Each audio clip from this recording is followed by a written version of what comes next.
প্রিয় ব্রাহ্মণবাড়িয়াবাসী, আমাদের ফেসবুক বিরোধী প্রত্যেকটি রাজনৈতিক দলকে আহ্বান করব বাংলাদেশের স্বার্থে, আপনার রাজনীতির স্বার্থে, বৃহৎ বাংলাদেশের স্বার্থে ফেসিবাদী বিরোধী প্রত্যেকটি রাজনৈতিক দলকে ঐক্যবদ্ধভাবে অপরিচ্ছন্ন করতে হবে।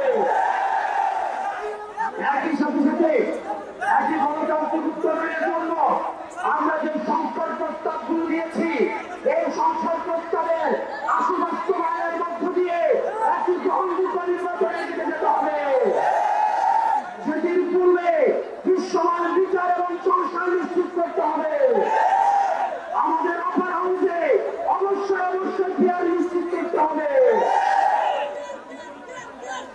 প্রিয় ব্রাহ্মণবাড়িয়াবাসী, আমাদের অতীতের শাসকরা আমাদের একটা ভঙ্গুর স্বাস্থ্য ব্যবস্থা দিয়ে গিয়েছে। আপনি রাস্তায় বের হন, আপনি বাসে চাপা পড়ে মরবেন, আপনি হসপিটালে যান, চিকিৎসার অভাবে মারা যাবেন, আপনি বিমান দুর্ঘটনায় মারা যাবেন, লঞ্চ দুর্ঘটনায় মারা যাবেন। বাংলাদেশের একটি স্বাভাবিক মৃত্যুর নিশ্চয়তা এই রাষ্ট্র আমাদেরকে দেয় নাই। আমরা একটা স্বাভাবিক মৃত্যুর নিশ্চয়তা চাই। এই রাষ্ট্রের কাছে, অন্তর্বর্তীকালীন সরকারের কাছে আমরা চেয়েছিলাম একটা পুনর্গঠিত রাষ্ট্র ব্যবস্থা। দুঃখজনক বিষয় হচ্ছে আমাদের সাবেক স্বাস্থ্যমন্ত্রী ছিলেন আমাদের বর্তমান স্বাস্থ্যমন্ত্রী হচ্ছে বাংলাদেশ।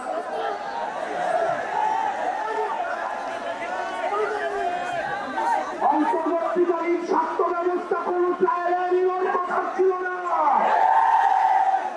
যারা দক্ষ এবং যোগ্য মানুষ ছিল তাদেরকে সরকারে বসিয়ে বাংলাদেশের মানুষকে দেখিয়ে দেওয়া উচিত ছিল স্বাস্থ্য ব্যবস্থা কেমন হওয়া উচিত।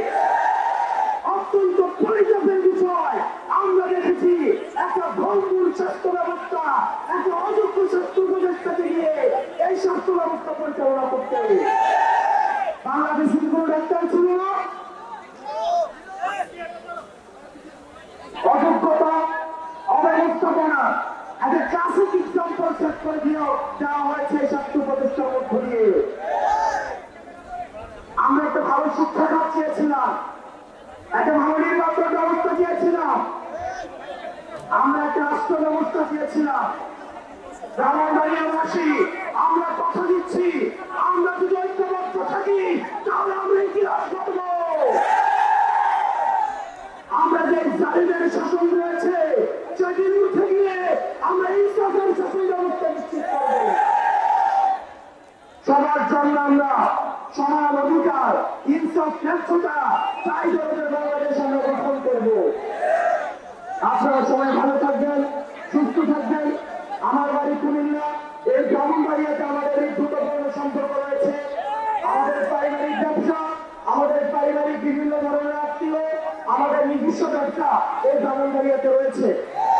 দীর্ঘমের প্রচার করে ব্রাহ্মণবাড়িয়ার সাথে আমাদের যোগাযোগ আছে। আমরা একই সাথে কুমিল্লা ব্রাহ্মণবাড়িয়ার যে গুরুত্বপূর্ণ সম্পর্ক সেটিকে আরো সুসংগঠিত করার মধ্য দিয়ে আমরা একটা পুনর্গঠিত বাংলাদেশ গড়ার ক্ষেত্রে এই ব্রাহ্মণবাড়িয়াবাসী, বৃহত্তর কুমিল্লা অবশ্যই বৃহত্তর অবদান রাখবে।